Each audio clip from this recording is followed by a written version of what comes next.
తప్పేనా మత ప్రచారం? 100% తప్పే. అంటే మా దేవుడిని నమ్మండి అంటే తప్పేనా? మా దేవుడిని నమ్మండి అంటం తప్పు కాదు. ఆ! మీ దేవుడు ఎదవా, మా దేవుడు మాత్రం గొప్పోడు అని చెప్పేసి తప్పుడు ప్రచారాలు చేయటం ఏదైతే ఉందో దాన్ని తప్పు అంటున్నాం మేము. అట్లా అంటున్నారా? అంటున్నారుగా. 100% అంటున్నారు. అనకపోతే తిరుపతి ఏమో కొండపైకి వాళ్ళకంటే వెళ్ళి ఎక్కువ గూడా మీరే అంటున్నట్టే అనిపిస్తుంది. చెప్తాను వినండి. ఆ! అందుకే తిరుపతి కొండపైకి వెళ్ళిపోయి తిరుమల వెంకటేశ్వర స్వామి వారి ఆలయానికి అపోజిట్‌లో ఉన్న అఖిలాండం దగ్గర నిలబడి, బేడి ఆంజనేయ స్వామి వారికి 10 అడుగుల దూరంలో నిలబడి, హ్మ్. మొండితోక సుధాకర్ అని చెప్పేసి ఒక పాస్టర్, మొండితోక సుధీర్ అనే ఒక పాస్టరు హ్మ్. పిచ్చి కుక్కలాగా వాగాడు. హ్మ్. ఈ గుడిలో ఉన్న రాయి ఏదైతే ఉందో అది సైతాన్, ఆ సైతాన్ని తీసేసి ఇక్కడ సిలువను ప్రతిష్ఠిస్తాం అని చెప్పేసి అన్నాడు. హ్మ్. ఆ ముండా కొడుకు మరంత బాహాటంగా మాట్లాడినప్పుడు, ఉండకూడదు. ఆ ముండా కొడుకు మరంత బాహాటంగా మాట్లాడినప్పుడు హ్మ్. మేమేం మాట్లాడాలి చెప్పండి? మా దేవుడు సైతాన్ అంటే ఊరుకోవటానికి మేమన్నా చేతులకు మేకులు కొట్టుకున్నాం వాళ్ళ దేవుడిలాగా? హ్మ్. లేదు గదా! హ్మ్. అంటే క్రిస్టియానిటీలో ఉండి వాళ్ళు ఇవన్నీ చెప్తా ఉన్నారు. హ్మ్. ఒకప్పుడు మీరు గూడా ఆ మతం నుంచి వచ్చిన వాళ్ళే గదా! హ్మ్. అంటే ఆ మతంలో ఉంటే ఇట్లుంటుందేమో మరి మేబీ. అంతే 100% ఉంటుంది. అంతేనా? మీరు యాక్సెప్ట్ నేను చేస్తున్నారా? యాక్సెప్ట్ చేస్తున్నా. ఆ! ఈ రోజున ఏ క్రైస్తవ పాస్టర్‌నైనా సరే హ్మ్. అన్‌కండిషనల్‌గా హ్మ్. ఇక్కడికొచ్చి కూర్చోమని చెప్పండి. మీరే ఒక చర్చ పెట్టండి. హ్మ్. ఎవరి మత గ్రంథాలు మతోన్మాదాన్ని ప్రేరేపిస్తున్నాయి? హ్మ్. హిందూ గ్రంథాలా? బైబిలా? లేదా ఖురానా? హ్మ్. ఇక్కడే కూర్చొని మాట్లాడదాం అని చెప్పండి. హ్మ్. ఎవరైనా వస్తాను అంటే హ్మ్. మీరే చర్చ ఆర్గనైజ్ చేయండి. హ్మ్. నేను కూర్చుంటే మాట్లాడతా. నేను తీసుకొస్తాను. ఒకవేళ హిందూ గ్రంథాల్లో పలానా మత గ్రంథాలు మతోన్మాదాన్ని ప్రేరేపిస్తున్నాయి. అంటే హ్మ్. నా దేవుడు నన్ను నమ్మకపోతే నిన్ను లేకపోతే అగ్నిలో కాలుస్తాను. ఇట్లాంటివన్నీ జనరిక్ మాటలు ఎక్కడైనా ఉంటాయి. హ్మ్. కాదు. వాడు మన మతం కాదు కాబట్టి ఆడిని చంపేయి. హ్మ్. వాడు నన్ను పూజ చేయట్లేదు కాబట్టి ఈడిని చంపేయి హ్మ్. అనే మాటలు గనక కానీ అందరు ఏ ఇట్లే మత ఉన్నారు. గ్రంథం కానీ నుంచైనా, అందరు ఇట్లే ఏ ఉన్నారు. మత గ్రంథం నుంచైనా చూపిస్తే ఆ! హిందూ మత గ్రంథాల నుంచి ఆ! ఎన్ని మత గ్రంథాలనైతే వాళ్ళు చూపిస్తారో హిందూ హ్మ్. గ్రంథాల నుంచి హ్మ్. అన్ని గ్రంథాలని నేను విడిచిపెట్టేస్తా. హ్మ్. విడిచిపెట్టేటివే కాదు. హ్మ్. నేను ఇదే హిట్ టీవీ వేదికగా మొదలుపెట్టి ప్రచారం కూడా చేస్తా. హిందువులందరికీ బాబు ఈ మత గ్రంథాలు మతోన్మాదాన్ని ప్రేరేపిస్తున్నాయి. దయచేసి ఈ వాక్యాల్లో ఉన్న ఈ గ్రంథాలని పాటించొద్దు అని కూడా నేను చెప్తా. ఓకే. మరి ఇదే కండిషన్‌కి ఒక క్రైస్తవ పాస్టర్ లేకపోతే ముస్లిం ప్రచారకుడు సిద్ధపడి హ్మ్. వాళ్ళు బయటకొస్తారా? హ్మ్. ఓకే. నేను వాళ్ళతో డిబేట్ గూడా అరేంజ్ చేస్తా ఖచ్చితంగా. మనం డిస్కస్ చేద్దాం. ఖచ్చితంగా. సరే మరి చెప్పండి. ఇప్పుడు మీరు ఇన్ని మాటలు అంటున్నారు గదా! క్రిస్టియానిటీని గావచ్చు, అంటే వాళ్ళు చేసే మత ప్రచారానికి సంబంధించి, వాళ్ళు చెప్పే మాటలకు సంబంధించి. మరి మీకు తెలియలేదా క్రిస్టియానిటీలో చేరేటప్పుడు? తెలిస్తే ఎందుకు చేస్తారు ఎవరైనా? తెలియకే చేరతాం. అంత గుడ్డిగా మతంలోకి పోతామా? ఎళ్ళిన వయసు అట్లాంటిది కదా! అంత 10థ్ గుడ్డి క్లాస్ అయిపోయిన తర్వాత వెళ్ళాను నేను. హ్మ్. వెళ్ళిన తర్వాత అక్కడికెళ్ళాక అర్థమవుతుంది హ్మ్. రియాలిటీ. హ్మ్. రియాలిటీ అర్థమవుతున్న కొద్దీ ఒక్కొక్క రోజు వెనక్కొస్తా ఉన్నాం బయటికి. హ్మ్. పూర్తిగా అర్థమైన రోజున దాని నుంచి కంప్లీట్‌గా బయటకొచ్చేసా. హ్మ్. అంతే. It's so simple as it is. అంటే ఎవరైనా మిమ్మల్ని ప్రేరేపించారా? లేకపోతే మీ అంతట మీరే పోయిర్రా? ప్రేరేపించబట్టే వెళ్తారు ఎవరైనా. భారతదేశంలో స్వతహాగా మతం మారేవాడు ఎవ్వడూ లేడండి. హ్మ్. 3 కారణాలు చెప్పించి క్రైస్తవ సమాజం వాళ్ళు మత మార్పిడి చేస్తారు. హ్మ్. ఆశ పెట్టటం ద్వారా, హ్మ్. భయపెట్టటం ద్వారా, హ్మ్. మోసం చేయటం ద్వారా. హ్మ్. అంతే. ఆశ అంటే ఏ రకంగా ఉంటది? ఆ మతంలోకి వెళ్ళేటప్పుడు హ్మ్. వాళ్ళకి రకరకాల ఆశలు పెడతారు. హ్మ్. బాబు నువ్వు గనక మా దేవుడిని నమ్ముకున్నావంటే నీకు పరలోక రాజ్యం వస్తది. మా దేవుడిని నమ్ముకున్నావంటే నీకు రోగాలు తగ్గిపోతాయి. మా దేవుడిని నమ్ముకున్నావంటే నీకు కష్టాలు తీరిపోతాయి అని హ్మ్. చెప్పేసి ఆశ పెడతారు. హ్మ్. అంటే కొంతమంది నేరుగా ఇవ్వకపోయినా సహాయం పేరుతో డబ్బులిస్తారు. హ్మ్. ఇప్పుడు మదర్ తెరెసా అని ఒకామె ఉంది. హ్మ్. ఆ మదర్ తెరెసా ఏం చేసింది? హ్మ్. కుష్ఠరోగులకి నేను సేవ చేస్తానంది. హ్మ్. పుణ్యానికి ఏమన్నా సేవ చేసిందా? హ్మ్. విదేశీ నిధులు తీసుకొచ్చి ఇక్కడ సేవ పేరుతోటి కొద్దిగా డ్రామాలు చేసింది. హ్మ్. ఆ డ్రామా. డ్రామా అంటే డ్రామా.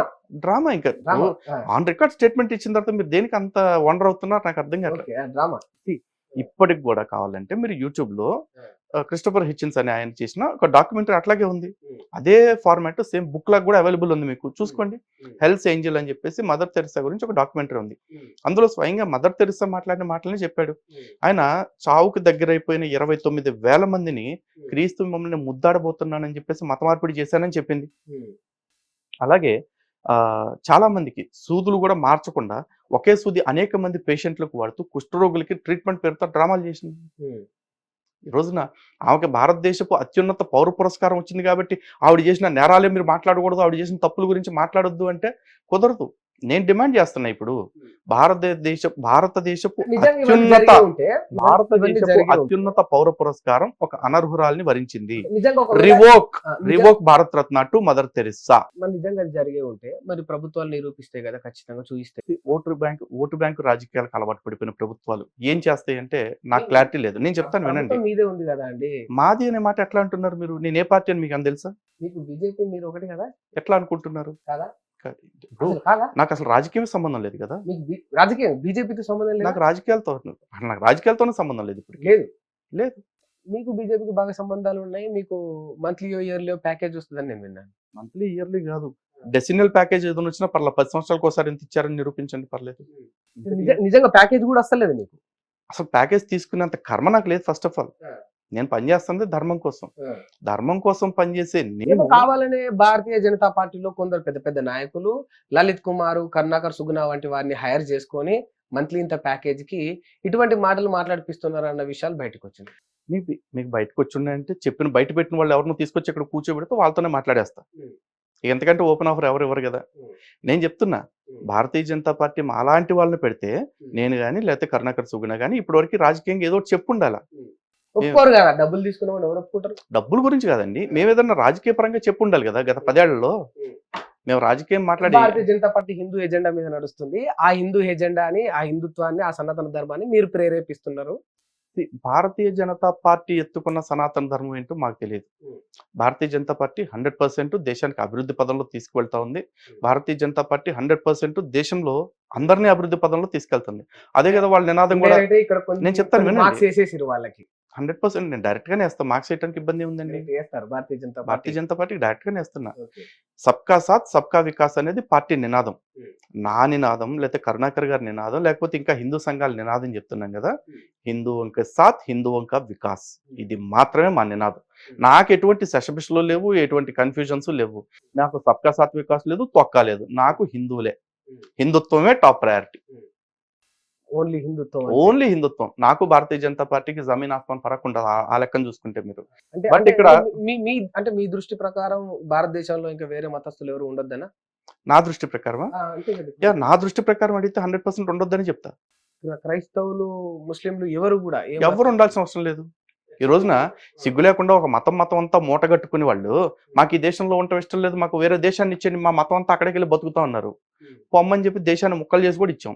అయినా కూడా ఇంకా కొంతమంది సిగ్గు లేకుండా మన కొంప పట్టుకుని, మన కొంప సూరట్టుకుని బతికేస్తున్నారు ఇక్కడ.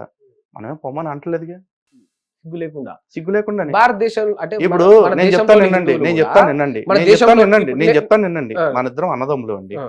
మన ఇద్దరికి ఆస్తి పంపకాలు జరుగుతున్నాయి. మీరు నాకు సగం వాటా కావాల్సిందే అని మీరు అడిగారు. మీ సగం వాటా మీకు ఇచ్చేశారు. మీ సగం వాటాని మీరు తగలబెట్టుకుని ప్యాకెట్లకి, రేసులకి మన ఇద్దరు అన్నదమ్ములు కాబట్టి నువ్వు కూడా నాకు వాటా ఇవ్వాలని మళ్ళీ నా దగ్గరికి వస్తాం, న్యాయమేనా? మరి అన్యాయం ఇప్పటికీ జరుగుతుంది భారతదేశంలో. మా మతం మొత్తానికి మాకు దేశం ఇచ్చేయండి అని అడుక్కుని తీసుకెళ్ళి మాకు ఇచ్చింది ఇచ్చారు, కానీ వాళ్ళందరూ అటు పోతారు, మేము ఇక్కడే ఉంటాం అని చెప్పేసి కొంతమంది అన్నారు. ఉన్నందుకు కూడా ప్రాబ్లం కాదు. ఈ రోజున చూడండి, మొన్న ఈ మెరిడియన్ హోటల్ ఉంది, మ్యారిట్ హోటల్ ఉంది. మ్యారిట్ హోటల్ మా వక్ఫ్ బోర్డుది అని చెప్పి అన్నారు. మ్యారిట్ హోటల్ కట్టి 40 ఏళ్ళు అయింది. ఇప్పుడు నీ వక్ఫ్ బోర్డ్ ప్రాపర్టీ అని గుర్తొచ్చిందా? తిరుచెందూరు అని ఒక విలేజ్ ఉంది, 1500 సంవత్సరాల క్రితం గుడి ఉంది అక్కడ. 1400 సంవత్సరాల క్రితం పుట్టిన మతానికి సంబంధించిన వీళ్ళు ఆ ఊరంతా మా వక్ఫ్ బోర్డు అని చెప్పేసి వచ్చారు. ముఖేష్ అంబానీ యాంటీలే అని ఎంతో ముచ్చటపడి ఒక 4-5 ఎకరాల్లో ఆయన పెద్ద ఇల్లు కట్టుకున్నారు. ఇల్లు కట్టుకుంటున్నంతసేపు మూసుకు కూర్చుని ఇల్లు కట్టుకున్న తర్వాత ఇది మా వక్ఫ్ బోర్డ్ ప్రాపర్టీ అని వచ్చారు. దేశంలో ప్రతిదీ మాది మాది మాది అని వస్తున్నారు. మీ నాయనమ్మ కావడం రాసిచ్చాడు, మీ అమ్మమ్మ కావడం రాసిచ్చాడు ఈ దేశాన్ని. ఇటువంటివి అవుతున్నాయి కనుక వాళ్ళందరినీ దేశం నుంచి పోవాలంటారు. నా వ్యక్తిగత అభిప్రాయం ఏంటని అడిగారు. 100% నా వ్యక్తిగత అభిప్రాయం అయితే పోవాలని చెప్తున్నారు. 100% ఏ మతస్థులైనా సరే ఎక్సెప్ట్ హిందువులు అందరూ వెళ్ళిపోవాలి. ఇక్కడ సాటి హిందువులతోటి, ఈ దేశపు మెజారిటీలైన హిందువులతోటి మేము కలిసి బతకలేం కాబట్టి అయితే ఆ హిందువుల్ని మత మార్పిడి చేస్తాం, లేకపోతే ఆ హిందువుల పైన దాడులు చేస్తాం, లేకపోతే ఆ హిందువులు మమ్మల్ని ఏదో చేసేస్తున్నారు అబద్ధ ప్రచారం చేస్తాం అనే ఉద్దేశంలో ఎవడైతే ఉంటాడో వాళ్ళందరూ కూడా కట్టగట్టుకుని వెళ్ళిపోండి. మీకోసం ప్రపంచంలో 150 క్రైస్తవ దేశాలు ఉన్నాయి, 60 ఇస్లామిక్ దేశాలు ఉన్నాయి. కానీ మనకంటూ మిగిలిన ఏకైక హిందూ దేశం భారతదేశమే. ఈ హిందూ దేశం నుంచి హిందువుల్ని తరిమేస్తే మనకి హిందూ మహాసముద్రం తప్ప ఇంకో దిక్కు లేదు. మేము వెళ్ళి ఆ సముద్రంలో పడి సావటానికి సిద్ధంగా లేం కాబట్టి మేము ఓపెన్గా చెప్తున్నాం.